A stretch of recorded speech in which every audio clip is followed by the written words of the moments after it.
इस कार्यक्रम के अंतर्गत चयनित गांव को बॉर्डर एरिया डेवलपमेंट प्रोग्राम से अलग रखा जाएगा ताकि दोनों प्रोग्राम्स का कोई ओवरलैप ना हो।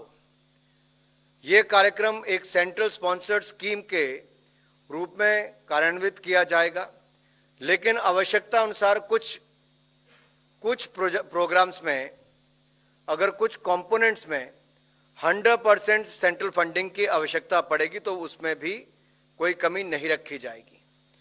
इसके लिए हमने उत्तरी सीमा से लगे राज्यों और यूनियन टेरिटरीज के लद्दाख, हिमाचल प्रदेश, उत्तराखंड, सिक्किम और अरुणाचल प्रदेश के 19 जिलों के 46 बॉर्डर ब्लॉक्स के 2966 ग्रामों को फेज्ड मैनर में समग्र विकास हेतु चुना गया है। पहला चरण जो है, पहले चरण के अंतर्गत 662 इसके गांव को लिया जाएगा और इसमें सभी स्टेक होल्डर से बातचीत की गई है। कनेक्टिविटी को बेहतर किया जाएगा, इंफ्रास्ट्रक्चर में सुधार किया जाएगा, लाइवलीहुड अपॉर्चुनिटीज में और अवसर मिले उस दिशा में काम किया जाएगा और माइग्रेशन जो है, जो गांव से पलायन की जो एक समस्या है उसको भी दूर किया जाएगा। और उसको दूर करने के लिए गांव-गांव में, इन चयनित गांव में एकीकृत सामाजिक और आर्थिक विकास के लिए स्थानीय मेले और त्योहारों का आयोजन किया जाएगा।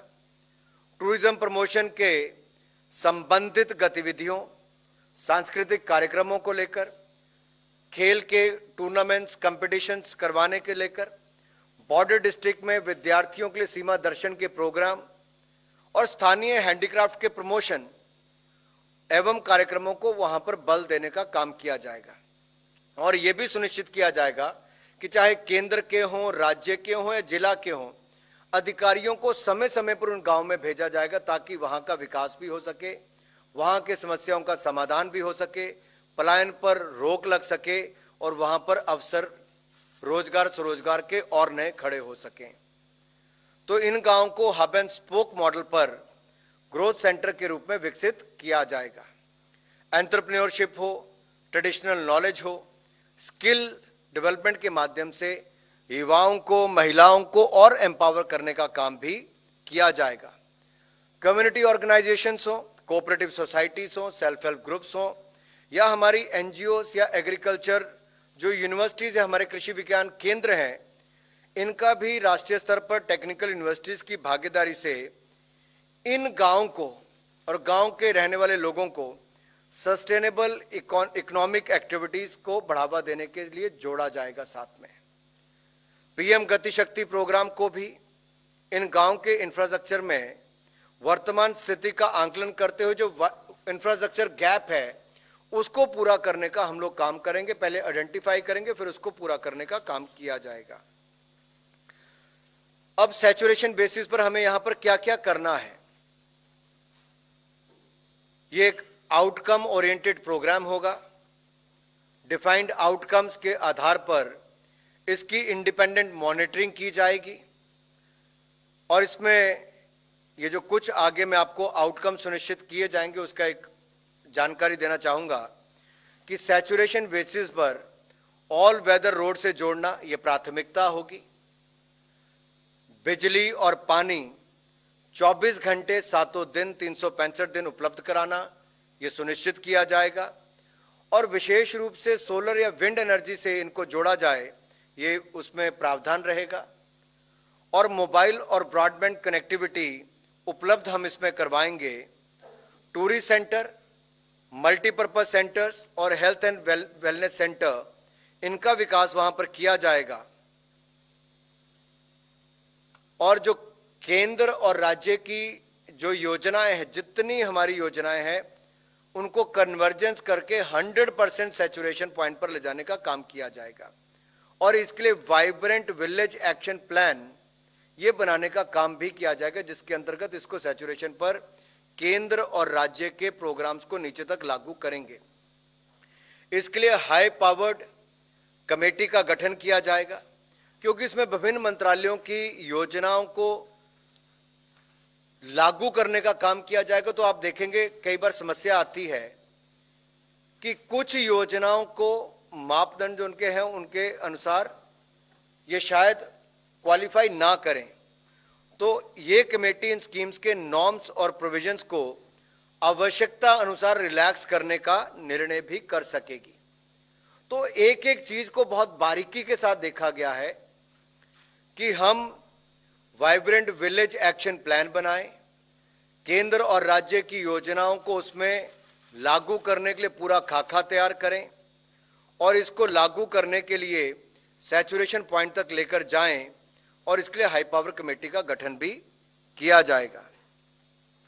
तो मित्रों, इससे देश में पलायन भी रुकेगा इन क्षेत्रों में और देश की सामरिक और राष्ट्रीय सुरक्षा के दृष्टिकोण के लिए भी अत्यंत महत्वपूर्ण प्रोग्राम है। और 4800 करोड़ रुपए का इसके लिए प्रावधान है, जिसमें से 2500 करोड़ रुपए तो केवल सड़कों के लिए ही खर्च किया जाएगा। दो और निर्णय आज कैबिनेट में किए गए हैं।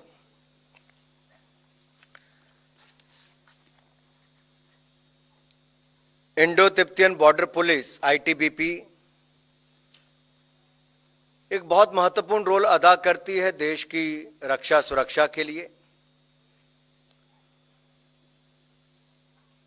और आईटीबीपी की जो प्रमुख भूमिका है वो भारतीय चीन सीमा की निगरानी करना है। आईटीबीपी ने वर्तमान में 176 बॉर्डर आउटपोस्ट स्थापित हैं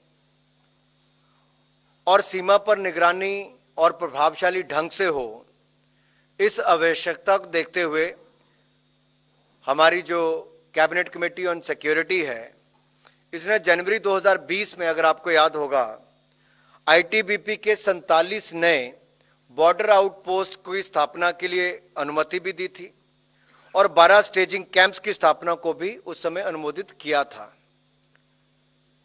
और इन नए बीओपीस और स्टेजिंग कैंप्स के निर्माण की कार्य प्रगति पर है। और जब इन बीओपीस और स्टेजिंग कैंप्स के डिप्लॉयमेंट के लिए अतिरिक्त बल की आवश्यकता भी है, जिसके लिए 7 नई बटालियन को रेस करने का आज निर्णय किया गया है। जो जनवरी 2020 में आईटीबीपी के 47 नए बॉर्डर आउटपोस्ट और 12 स्टेजिंग कैंप्स की स्थापना को अनुमोदित किया गया था, उसका काम तेजी से चल रहा है। उसको पूरा करने के लिए जो अतिरिक्त बल की आवश्यकता होगी, उसके लिए आज कैबिनेट कमेटी ऑफ सिक्योरिटी ने 7 नई बटालियंस आईटीबीपी की रेस करने के लिए अनुमति दी है, इसका निर्णय लिया है। साथ ही साथ इन बटालियंस के सुपरविजन के लिए एक अतिरिक्त सेक्टर हेडक्वार्टर की स्थापना भी की जाएगी। बटालियंस और सेक्टर हेडक्वार्टर के लिए कुल 9,400 पदों को सृजन किया जाएगा और बटालियन एवं सेक्टर हेडक्वार्टर्स की स्थापना 2025-26 तक पूरी कर ली जाएगी। इसमें ऑफिस और रेजिडेंशियल बिल्डिंग्स के निर्माण, लैंड एक्विजिशन, एम्यूनेशन आदि पर लगभग 1808 करोड़ रुपए का खर्चा आएगा, जो नॉन रिकरिंग एक्सपेंडिचर है, तथा कार्मिकों के सैलरीज, राशन आदि के ऊपर प्रतिवर्ष लगभग 963.68 करोड़ रुपए का रिकरिंग एक्सपेंडिचर आएगा। तो ये 7 नई आईटीबीपी की बटालियन रेस करने का और एक सेक्टर हेडक्वार्टर स्थापित करने को आज अनुमति दी गई है। चौथा निर्णय जो आज है वो भी बॉर्डर से जुड़ा हुआ है और लद्दाख को जहां यूनियन टेरिटरी का दर्जा देने की बात है, वो भी सरकार ने किया। ऑल वेदर कनेक्टिविटी उपलब्ध करवाने के लिए शंकुंतला टनल के निर्माण को आज अनुमति दी गई है, अनुमोदन किया गया है।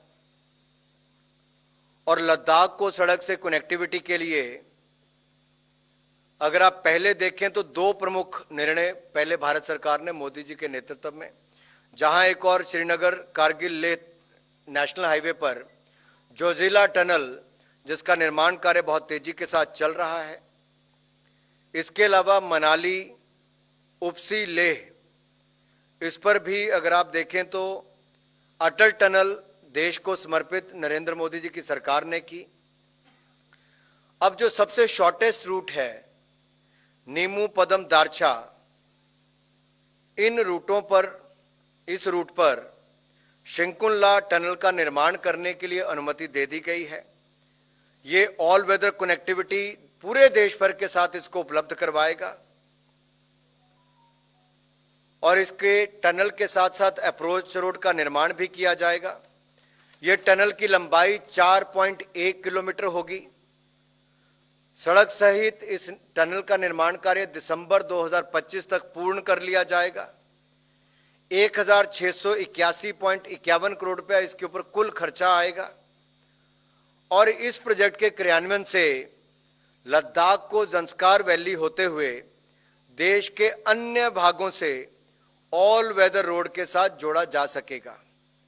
इससे दुर्गम क्षेत्र का सर्वांगीण विकास संभव हो सकेगा तथा टूरिज्म, हेल्थ, एजुकेशन के क्षेत्र में इन्वेस्टमेंट को बढ़ावा मिलेगा। सर्दी के महीनों में सप्लाई चेन को हम बरकरार रख पाएंगे और सैन्य बलों की मूवमेंट को भी हवाई मार्ग के साथ साथ सड़क मार्ग को और बल मिलेगा।